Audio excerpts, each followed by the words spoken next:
करके डाल ठीक है। देश भर में कोरोना का संकट जारी है। कोरोना वायरस के चलते लगे लॉकडाउन ने गरीब और असहाय तबके के लोगों की मुश्किलें बढ़ा दी, लेकिन इस मुश्किल से निपटने के लिए कुछ कोरोना वॉरियर्स लगातार जुटे हुए हैं। लॉकडाउन को 1 महीना पूरा हो चुका है। ऐसे में जरूरतमंद लोगों तक राशन पहुंचता रहे, इसके लिए पुलिस प्रशासन के साथ साथ स्वयंसेवी संस्थाओं की पहल भी जारी है। अपना रोटी बैंक एनजीओ देहरादून में पिछले 1 महीने से लगातार जरूरतमंद लोगों तक राशन पहुंचा रहा है। आज हम आपको दिखाते हैं कि कैसे ये राशन जरूरतमंद आदमी तक पहुंचता है। कोरोना वायरस के चलते देश भर में एक लंबा लॉकडाउन है और इस लंबे लॉकडाउन के दौरान कई लोगों को राशन से संबंधित परेशानियां हो रही हैं, तो कुछ लोगों को खाने पीने से संबंधित। लेकिन कई ऐसे लोग भी हैं, कई ऐसे कोरोना वॉरियर्स हैं जो फ्रंट लाइन के साथ साथ इन लोगों को राशन भी वितरित कर रहे हैं, इनको खाना भी मुहैया करवा रहे हैं ताकि किसी को कोई दिक्कत ना हो, कोई भूखा ना सोए। ऐसी ही एनजीओ है अपना रोटी बैंक, और ये अपना रोटी बैंक पिछले 1.5 महीने से कई लोगों को राशन मुहैया करवा चुकी है। आज हम आपको ये पूरी प्रोसेस दिखाएंगे कि आखिर इस लॉकडाउन के दौरान कोई समाज सेवी या फिर कोई एनजीओ किस तरीके से लोगों की सहायता कर रही है, लोगों की मदद कर रही है, कैसे उन लोगों के पास राशन पहुंचता है और कैसे वो लोग इस राशन को जरूरतमंद तक पहुंचाते हैं। देहरादून के आईएसबीटी क्षेत्र में राजरानी वेडिंग पॉइंट पर एनजीओ के द्वारा एक वेयर हाउस तैयार किया गया है। अपना रोटी बैंक के स्वयंसेवी सुबह 8 बजे से ही अपने काम में जुट जाते हैं। एक निश्चित जगह पर कच्चे राशन की पैकेजिंग की जाती है। यहाँ पर पहुंचा राशन कुछ एनजीओ अपने माध्यम से जुटाता है, जबकि अन्य डोनर्स के द्वारा दान किया जाता है। एक जरूरतमंद आदमी तक पहुंचने वाला राशन किस तरह से पहुंचता है वो आज आपको दिखाते हैं, क्योंकि कोरोना वायरस के संकट काल के दौरान कई ऐसी स्वयंसेवी संस्थाएं और कई ऐसे लोग हैं जो कि लोगों की मदद कर रहे हैं निस्वार्थ भाव से, और उसी मदद का नतीजा है कि कई लोगों को सहूलियत भी हो रही है। लेकिन उन तक पहुंचने वाला राशन किस तरीके से पहुंचता है ये हम आपको दिखाएंगे।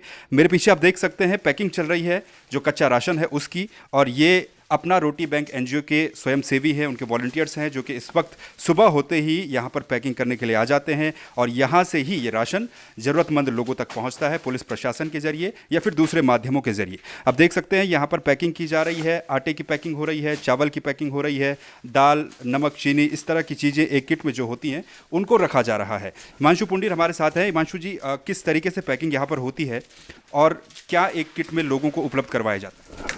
सर नमस्कार।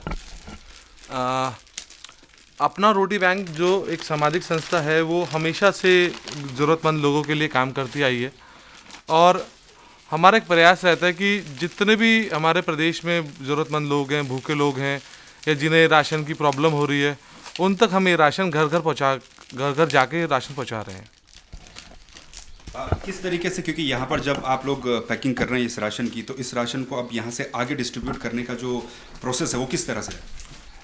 इस राशन को जिस तरह हम डिस्ट्रीब्यूट करते हैं वो पुलिस प्रशासन के माध्यम से कर रहे हैं। पुलिस प्रशासन के माध्यम से हमें लिस्ट मिलती है, या हमारे पास कुछ लोगों के अगर फ़ोन आते हैं, कॉल्स आते हैं कि हमें राशन चाहिए, तो हम उनसे कहते हैं आप अपने निकटतम थाने चौकी में जाइए, अपना नाम पता लिखवाइए, और वहाँ से मैं फ़ोन करिए, ये राशन हम वहाँ आके आपको उनकी निगरानी में देंगे, ताकि पुलिस को भी पता रहे और हमें भी पता रहे ये राशन कहाँ जा रहा है। कई बार ऐसा होता है कि एक व्यक्ति 2 बार 3 बार हमसे भी ले लेते हैं, पुलिस से भी ले लेते हैं। तो कुछ लोग ऐसे होते हैं कि जिन्हें मिल जाता है और कुछ लोग ऐसे होते हैं जिन्हें नहीं मिल पाता। तो उस चीज़ को कट ऑफ करने के लिए पुलिस प्रशासन की पूरी मदद ली जा रही है, और पुलिस प्रशासन भी हमें बहुत सहयोग दे रहा है। बिल्कुल। तो किसी को कोई राशन के बिना ना रहे, उसको भी राशन पहुंचे, इस तरह की भी कोशिश की जाती है, और 2 बार किसी को राशन न मिले उसका भी पूरा ख्याल रखा जाता है, क्योंकि पुलिस प्रशासन का सहयोग लगातार मिलता रहता है। अब पुंडीर जी, एक यूनिट में क्या क्या राशन लोगों को मुहैया करवाया जाता है? सर, एक यूनिट में हमारा इसमें 4 किलो के आसपास आटा, 2 किलो के आसपास हमारा चावल रहता है, इसमें एक तेल की शीशी रहती है, नमक रहता है, दाल रहती है, चीनी रहती है, एक साबुन रहती है, या जो भी ज़रूरतमंद जो भी ज़रूरत के सामान है, अलग अलग पैकेट्स के हिसाब से जिस टाइम हमारे पास जो चीज़ होती है। कई बार हमारे पास चने की दाल होती है, कई बार हमारे पास उड़द की दाल होती है, कई बार हमारे पास काली दाल होती है। जो जैसी चीज़ मिलती है उसको उस हिसाब से पैकेट बना के ज़रूरतमंद लोगों के लिए पहुँचाते हैं। बिल्कुल। तो एक यूनिट में पर्याप्त राशन एक व्यक्ति के लिए है, और इसी तरह का राशन यहाँ से दिया जाता है। यहाँ पर इसकी पैकिंग चल रही है, और पैकिंग करने के बाद पुलिस प्रशासन के सहयोग से ये राशन डिस्ट्रीब्यूट किया जाएगा उन लोगों तक जिन तक राशन नहीं पहुँचा है, और इस लॉकडाउन के दौरान जिन लोगों को दिक्कतों का सामना करना पड़ रहा है। तो आगे आपको दिखाएंगे कि यहाँ से निकलने के बाद पुलिस प्रशासन का सहयोग किस तरह से मिलता है और किस तरह से ये राशन डिस्ट्रीब्यूट होता है। सुबह से ही जरूरतमंद लोगों के फोन कॉल्स आने शुरू हो जाते हैं। ऐसे में कोई छूटे ना और कोई इसका गलत फायदा न उठाए, इस पर भी पूरी नजर रखी जाती है। राशन वितरित करने के लिए पुलिस प्रशासन की मदद ली जाती है। वेयर हाउस से भी राशन को लेकर अब आईएसबीटी चौकी पर पहुंचेगी, जहां पर पुलिस के माध्यम से ये राशन वितरित किया जाएगा। इसी बीच टीम को मेहुवाला के प्रधान सागर वालिया का फोन आता है। उनके क्षेत्र में कुछ लोग हैं जिन्हें राशन की जरूरत है। उनसे कह दिया गया कि वो चौकी पर आकर राशन ले जाए। अपना रोटी बैंक की टीम अब आईएसबीटी चौकी पर पहुंच चुकी है। यहां पर मेहुवाला के प्रधान भी पहुंच चुके हैं। चौकी इंचार्ज विवेक भंडारी को सूचना देने के बाद मेहुवाला के प्रधान को राशन सौंपा जा रहा है। ये हमारे बड़े भाई हिमांशु पुंडीर जी हैं, जो अपना रोटी बैंक के अध्यक्ष हैं। उनके द्वारा और पुलिस प्रशासन द्वारा, हमारे आईएसबीटी चौकी इंचार्ज द्वारा, विवेक भंडारी द्वारा, जो गरीबी रेखा से, जो किराएदार रह रहे, बाहर के रह रहे, जो गरीबी रेखा से, जो नहीं कमा पा रहे हैं, उनका हम राशन वितरित करे जा रहे हैं। इनके द्वारा लोगों को दिक्कत सिर्फ सबसे मेन राशन की आ रही थी, जो हम लोग मिलकर सोल्व कर रहे हैं। जितना हमसे बन पा रहा है, जो पुंडीर जी के द्वारा बन पा रहा है, जितना भी हिमांशु जी के द्वारा। बाकी हम लोगों के अपनी सेवा में लगे हुए हैं, जितने भी तत्पर हैं हम तो कर रहे हैं काम इस चीज़ के लिए। वो लोग तो उनकी सूचियाँ भी आ रही है, पार्षदों के माध्यम से आ रही है, 112 के माध्यम से आ रही है हमारे पास। तो जैसे जैसे सूचियाँ हमारे पास आ रही है तो हम उतनी रिक्वायरमेंट्स ऊपर भेज रहे हैं। तो वहाँ से हमें सरकारी राशन भी मिल रहा है, आपदा सेल से मिल रहा है। तो सरकारी राशन पैकेट भी आ रहे हैं, बाकी एनजीओज़ के थ्रू मिल रहे हैं।